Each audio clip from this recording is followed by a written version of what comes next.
ASN Indonesia siap sedia bela negara, nasionalis, patriotis, semangat kami takkan habis. Indonesia maju, maju.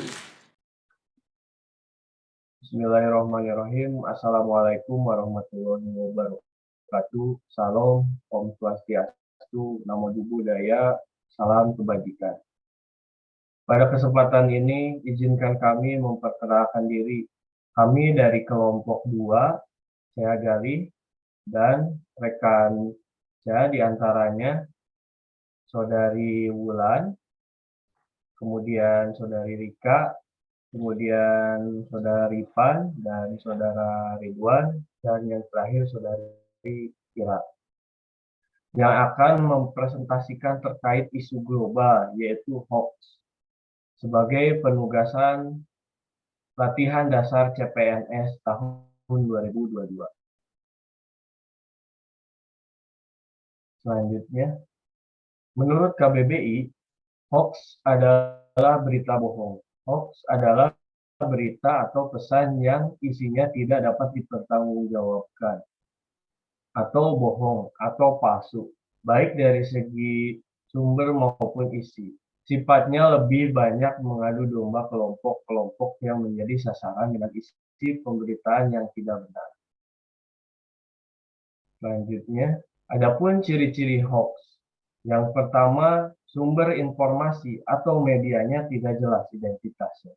Yang kedua, pesan tidak mengandung unsur 5W 1H. Dan yang ketiga, informasi disebarluaskan secara masif. Yang terakhir, hoax diproduksi untuk menyasar kalangan tertentu.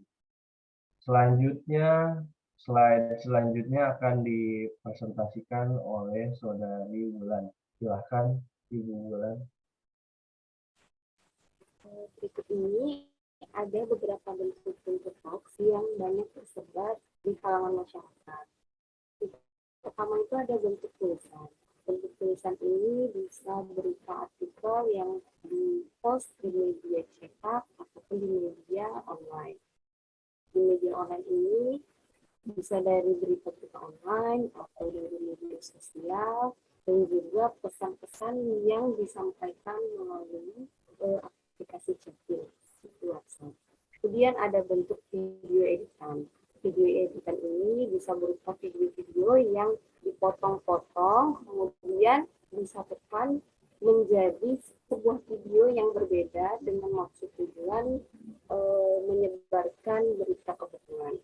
Kemudian ada foto dengan caption palsu, foto editan, video dengan narasi palsu, dan juga ada berita atau foto dan video lama yang diposting kembali. Berikutnya,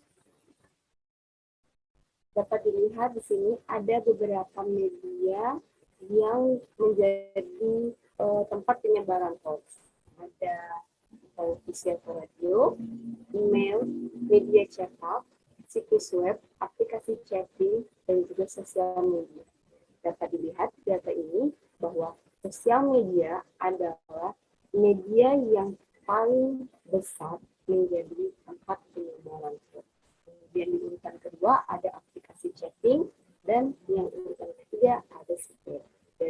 Dari data ini dapat disimpulkan bahwa 3 teratas itu penyebaran hoax melalui media digital. Berikutnya ini ada beberapa isu hoax, tema-tema atau hal-hal yang biasanya menjadi berita atau kesalahan-kesalahan informasi yang disebarkan di masyarakat. Ada informasi tentang pekerjaan, kecelakaan lalu lintas, bencana alam, sosial budaya, berita duka, iptek tentang penipuan keuangan, makanan dan minuman, tentang kesehatan, pemerintahan, kemudian ada SARA, dan terakhir ada sosial politik. Berikutnya akan dijelaskan oleh Ibu Rikawati. Selanjutnya yaitu temuan isu hoax periode Agustus 2018 sampai 31 Maret 2022. Berikut yang ditampilkan adalah grafik temuan hoax yang dibuat oleh Kominfo. Pada akhir tahun 2018, temuan hoax relatif naik tiap bulannya, namun masih di bawah dari rata-rata. Kemudian pada tahun 2019, isu hoax mulai tinggi, semakin naik, kemudian terutama pada bulan Maret dan April. Di bulan Maret ini dimungkinkan temuan hoax, isu hoax lebih banyak pada pandemi COVID-19, terutama pada April, yaitu bulan kedua pandemi, dan pada bulan-bulan selanjutnya relatif turun, namun masih lebih tinggi daripada tahun 2018. Nah, pada awal tahun 2020, sejak bulan awal 2020 relatif datar, tidak terlalu naik dan namun turun. Dimungkinkan ini karena isu COVID sudah mulai berkurang untuk tahun selanjutnya. Berikut ini kategori temuan isu hoax. Yang pertama, politik, pemerintah, kesehatan, lain-lain, kejahatan, fitnah internasional, bencana alam, penipuan agama, mitos, perdagangan, dan pendidikan. Untuk beberapa kategori ini, yang paling banyak ditemukan isu hoax adalah politik, pemerintahan, dan kesehatan. Ini menyangkut karena pandemi COVID-19, kemudian Presiden Jokowi naik menjadi 2 periode. Berikut penanganan sebaran isu hoax COVID-19. Pengajuan takedown sebaran hoax COVID-19 di media sosial antara lain Facebook, Instagram, Twitter, YouTube, TikTok. Dari beberapa media sosial ini, lebih banyak ditemukan isu hoax pada media sosial Facebook, yaitu sebanyak 5.580, dan yang ditindaklanjuti sebanyak 316. Kemudian yang kedua, di media sosial Twitter sebanyak 610, kemudian di media TikTok 56, YouTube 55, dan Instagram 52. Selanjutnya akan dijelaskan oleh Ibu Ira.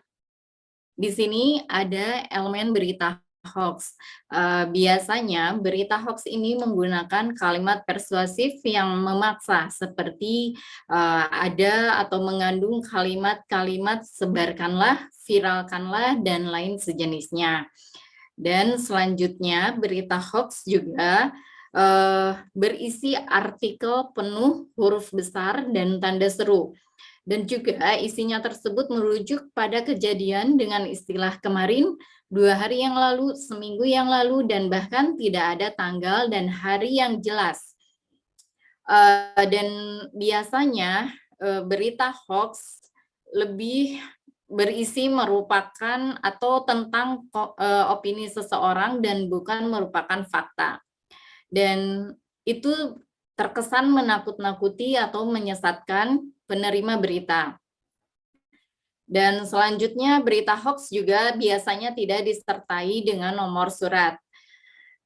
Dan selalu atau didominasi pasti ada kata-kata sebarkan sebanyak mungkin, jangan hanya terputus di tangan Anda. Jadi ada istilahnya ada perintah untuk menyebarkan kembali berita tersebut. Dan terkadang pula berita hoax ini menjual stasiun TV atau sumber terpercaya untuk mengelabui penerima informasi. Next. Nah, ini bisa kita lihat contoh-contoh berita hoax yang tersebar di media sosial. Seperti yang tadi sudah dipresentasikan, bahwa media sosial ini merupakan tempat paling banyak untuk memuat atau digunakan untuk menyebarkan berita hoax. Next. Nah, Ini juga bisa kita lihat dalam berita hoax tersebut, mereka menggunakan atau memanfaatkan nama-nama instansi pemerintah. Jadi, apabila teman-teman melihat berita atau artikel seperti ini, jangan langsung dipercaya, tetapi bisa difilter dulu atau dicari, dipastikan kebenarannya. Dan untuk presentasi selanjutnya oleh Pak Rifan. Ya, untuk selanjutnya, mengapa kemudian masyarakat masih banyak yang percaya dengan berita hoax? Yang pertama karena adanya efek Barnum atau suatu fenomena yang dapat menyebabkan orang mudah sekali tertipu karena berpikir jika informasi itu seolah dibuat khusus hanya bagi mereka. Lalu selanjutnya pengulangan informasi secara masif. Nah, ini berkaitan dengan banyaknya atau adanya kebiasaan di masyarakat kita di mana kita seringkali beranggapan bahwa kita harus membiasakan yang benar. Harus membenarkan yang biasa, bukan yang membiasakan yang benar. Nah, ini terkait dengan narasi pengulangan informasi secara masif gitu. Nah, ke depannya hal-hal semacam itu harus kita perbaiki dengan salah satunya adalah dengan saring sebelum sharing. Jadi kita memvalidasi dulu, memverifikasi dulu berita yang kita terima, baru ketika kita sudah yakin akan kebenaran berita tersebut, baru kita sebarkan ke orang lain. Yang selanjutnya adalah karena terbatasnya pengetahuan. Yang keempat, fanatisme terhadap kelompok atau golongan tertentu. Yang kelima, kebiasaan bergosip dan tidak memverifikasi kebenaran berita terlebih dahulu. Dan yang terakhir, tidak terbiasa berbeda pendapat. Penyebab dari banyaknya hoax yang beredar saat ini setidaknya diklasifikasikan ke dalam dua bagian. Yang pertama karena semakin modernnya, semakin berkembangnya teknologi yang berkembang di masyarakat. Berkembangnya teknologi tersebut memunculkan dua sisi. Yang pertama ada dampak positif dan juga ada dampak negatif. Untuk dampak positifnya, penyebaran informasi menjadi lebih mudah dan juga lebih cepat, tetapi ada pula dampak negatifnya, yakni siapapun dapat membuat dan menyebarkan informasi yang salah. Informasi yang salah tersebut kemudian dapat tersebar dengan mudah, dapat tersebar dengan cepat, dan dapat sampai ke masyarakat luas. Salah satunya seperti yang dijelaskan sebelumnya melalui media sosial, bahwa media sosial ini adalah sarana di mana hoax ini banyak tersebar gitu.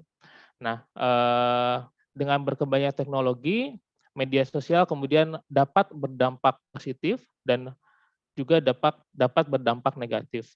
Dan yang kedua, bias informasi, di mana ini adalah suatu fenomena di mana para pembaca hanya condong pada apa yang mereka yakini saja. Ini berkaitan dengan poin sebelumnya, di mana banyak masyarakat yang kemudian fanatik terhadap golongan atau organisasi tertentu, sehingga mereka hanya meyakini dan membenarkan apa yang menjadi pegangan mereka, golongan atau kelompok yang mereka percayai, dan menganggap bahwa pihak-pihak di luar itu adalah salah. Next. Nah, apa kemudian dampak dari hoax yang beredar di masyarakat? Yang pertama tentunya akan menimbulkan perpecahan. Apalagi jika seperti dijelaskan tadi, mereka hanya bersifat fanatik terhadap golongan mereka. Nah, ini akan menjadi bahaya karena masing-masing pihak akan merasa pihaknya yang paling benar, yang lain salah. Nah, hal semacam ini kemudian akan berpotensi menimbulkan konflik sehingga menimbulkan perpecahan di masyarakat. Lalu yang kedua, tidak percaya akan fakta karena seringkali mereka melihat adanya berita bohong sehingga ke depan masyarakat itu bukannya memverifikasi tetapi malah menjustifikasi bahwa berita itu adalah berita bohong, padahal sebetulnya belum pasti itu berita bohong, itu bisa saja itu adalah fakta, tetapi tentu kita terus harus memverifikasi ulang berita tersebut. Yang ketiga, menimbulkan opini negatif, dan yang keempat, merugikan masyarakat. Nah, untuk materi selanjutnya akan dijelaskan oleh Pak Ridwan. Baik, terima kasih. Berikut adalah cara menghindari berita hoax. 1. Jangan langsung menyebarkan suatu berita tanpa mengecek kebenarannya. 2. Hindari judul yang provokatif. 3. Periksa sumber berita. 4. Periksa alamat situs web. 5. Perhatikan keaslian foto. 6. Periksa fakta. 7. Baca cerita secara menyeluruh. 8. Berpikir logis dan kritis. Sekian presentasi analisis isu global kelompok 2 Latsar CPNS Kota Tasikmalaya golongan 3 angkatan 3 PPSDM Regional Bandung. Kurang lebihnya mohon maaf. Wassalamualaikum warahmatullahi wabarakatuh.